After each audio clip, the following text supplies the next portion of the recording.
And hello, everyone. I'm Matt DiNardo. Glad to be with you. We're going to be introducing someone brand new to the 8 News team. Let me bring him in. He is Nolan Knight, our brand new sports director. Nolan, great to have you as part of the team. Yeah, it's great to be here, Matt. So excited to join the team and bring sports back to 8 here. This is going to be so much fun. Let's talk a little bit about maybe your background. Give us an idea of who you are, where did you grow up, and maybe even where you went to high school and then college. Yeah, so I'm actually from Virginia, so this is a big homecoming for me. I grew up in Suffolk, Virginia, which is like an hour 45 minutes down 460. Went to Lakeland High School there, proud Cavalier. I loved my time in Suffolk. My family still lives there. My sister's a teacher in Smithfield, so I got roots right here in Virginia. And so to be back in Richmond is awesome.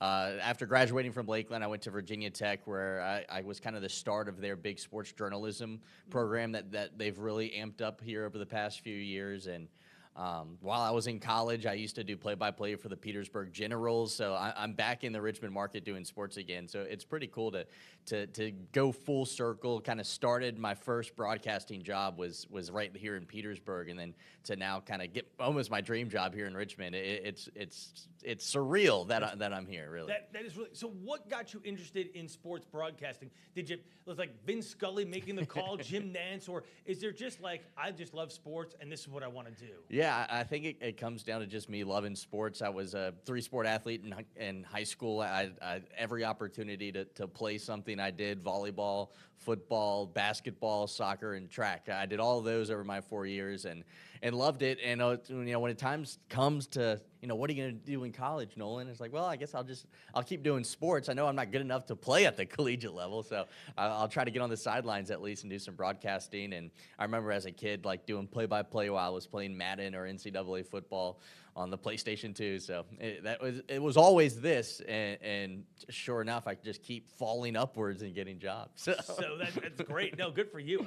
So you kind of answered that one question. You didn't play at the collegiate level, but you were at collegiate games, either working them on the sidelines or as a fan. Are there any like great memories that you have from Virginia Tech in, let's say, one of the bowl games, or maybe the NCAA tournament, or just something, a general game where they came back or something like that? Yeah, I grew up a big Virginia Tech fan as well. My dad went there, so I remember getting out of school early to go to games. As a student, I joined Virginia Tech when they weren't very good. It was at the very end of the Frank Beamer era.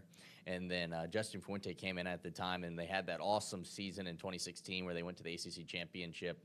And I think my best memory probably from those years is Virginia Tech had a big goal line stand against Pittsburgh. It was the last game that I got to see with my parents. I was sitting with them instead of the student section because it was like right before Thanksgiving break, I think it was. And it was just, those memories with my mom and dad going to games, as a kid. But now, when I was in college, and that probably is my favorite memory. It was, it's a game probably most people don't remember, but it's a special place in my heart for sure. That's what I'm thinking. It's something special in your heart for sure. It doesn't have to be like the biggest game. So you've been covering sports for a long time. You said you were here covering the Generals. Where else have you been? Let's kind of start there. Yeah, in school, I got the great opportunities to do a lot of sports broadcasting, even as a student, with the Generals, and then I spent some time in Green Bay, Wisconsin, with another collegiate wood bat league, with the Green Bay Bullfrogs, is what they were called then. And then I did a lot of play-by-play for like ACC Network Extra stuff for men's and women's soccer, lacrosse, baseball, softball. So I did a lot of that kind of stuff, and that led me to an opportunity to actually work in West Virginia. And while I was still a student, I was the weekend sports anchor at a station in Bluefield, West Virginia. Then after that, I spent a year in Oak Hill, West Virginia. So I spent about a year and a half in West Virginia. Then ended up in Greenville, North Carolina, covering the ECU Pirates, and had a great time doing that. They have a great fan base there. Got some great connections there as well at our sister station at WNCT. And, that led to an opportunity for me to take over a sports department at 24 or 25 in Huntsville, Alabama. In the past 3 years, I've been in Huntsville covering the Tide and Auburn. And, man, I've got some awesome opportunities there. Going to the Rose Bowl, a national championship, a Cotton Bowl, a Sugar Bowl, some March Madness tournament. So, I mean, it was just unbelievable the opportunities I got getting to cover the Tide in Auburn. Well, plus, I mean, you got to see some of the greatest Iron Bowl games in Yeah, the past no decade kidding. too, right? I mean, Yeah, two of them that were unreal. Right. They had Bryce Young's comeback when he was a freshman when he won the Heisman, which both of these were at Jordan-Hare. And the first one, I mean, we're terrified that the field's going to get stormed because you're sitting there on the sideline with your camera, and you've got these students behind you. You know they're going to rush the field, and then Bryce Young goes down. They win the game in like 4 overtimes. And then this past year was the Hail Mary play from Jalen Milroe, back corner of the end zone. My number 2 at the time, he had the best shot of any that I've seen. Me, on the other hand, I'm thinking, all right, I'm thinking content here.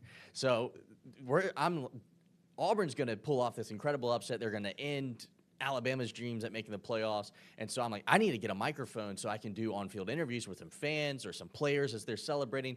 So it's like 4th and 20 or whatever it was. So I go to the media room to get my microphone, and I look up, and it's the Hail Mary play, and I hear the stadium just erupt in tears, basically. Right. So the best play that took place while I was in Huntsville, I was trying to get a microphone so I could do on-field interviews. No, you know what, you were thinking ahead though, right? Yeah, You gotta be exactly. I prepared. was trying to do the best for Eric coverage. All right, so you're thinking ahead now. You're going to make your debut here on Monday, which is June 24th. We're excited for that. What are you looking forward to in covering sports here, from the high school level to the collegiate level? What are you looking at? I think I'm most excited about covering the high school sports here. Obviously, high school football season's right around the corner. A lot of teams are gearing up for 7-on-7 tournaments and stuff right now. Being a Virginia guy, I'm familiar with these high schools already, which I'm, really excited about. I know these names. I've played against these schools before. And so it's pretty cool to come back to Virginia and recognize some names and some coaches, and I already have some connections here in Richmond.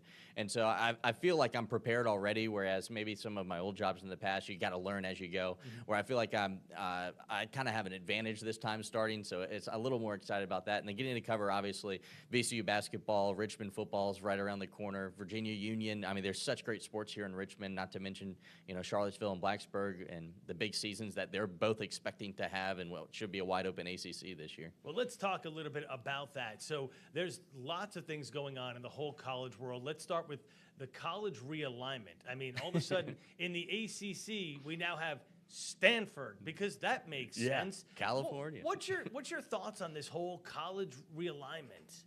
I come from, growing up watching Virginia Tech be great, and during that time there was a powerful team in every conference, and now with so much money being involved with the SEC and Big Ten, I think the ACC has been forced to try to expand, to bring more money in, to bring more viewers in, and to not get left behind. So I think it was a good decision, honestly, to bring them in. SMU fundraised more money than anyone in the country last year. They're another team that was added this year. I think it was a good move by the ACC to stay alive and not be the Pac-12 that disintegrated. Yep. Being a big ACC fan, I think a lot of people around here are. Nobody wants to see the ACC turn into a group of 5 school where you're not in the national spotlight. And the way with the playoff expansion as well now too, I think it's very possible for 2 ACC teams to be ranked top 12 in the nation coming the end of the year. And so I think they've done well enough to survive. The issue is we'll have to see what happens with NIL and how far behind the ACC schools get to the Big Ten and SEC schools, with how advanced they're going to get, with how much more money, how much more difficult it is to get these top recruits. But at the same time, there's only, so many players, scholarship players on a roster in any year. So there's going to still be as many talented players as there ever were. It's just a matter of if all of a sudden you have a great player, all of a sudden they're leaving for the transfer portal, and now you're going to have to rebuild. But I don't think it's the end of the world as a lot of people think it is. I expect the wrinkles to get ironed out, and it'll be probably more parity than there ever has been, and we've already seen that with the success that JMU has had, for example. Right, JMU's a great school. They played some great ball, and they got that bid last year when they weren't supposed to have it, and they petitioned, and it all worked out well. I mean, they were denied the petition, but then their records and teams not accepting the bid made it work for them. Anyway, Nolan, number one, great to have you here. This has been a wonderful conversation. Can't wait to see you hit the ground running coming Monday and all fall, between high school football, then we have basketball, soccer, we have everything. I mean, you're going to be fantastic. Absolutely. Looking forward to it. Great. Well, thank you so much for joining us once.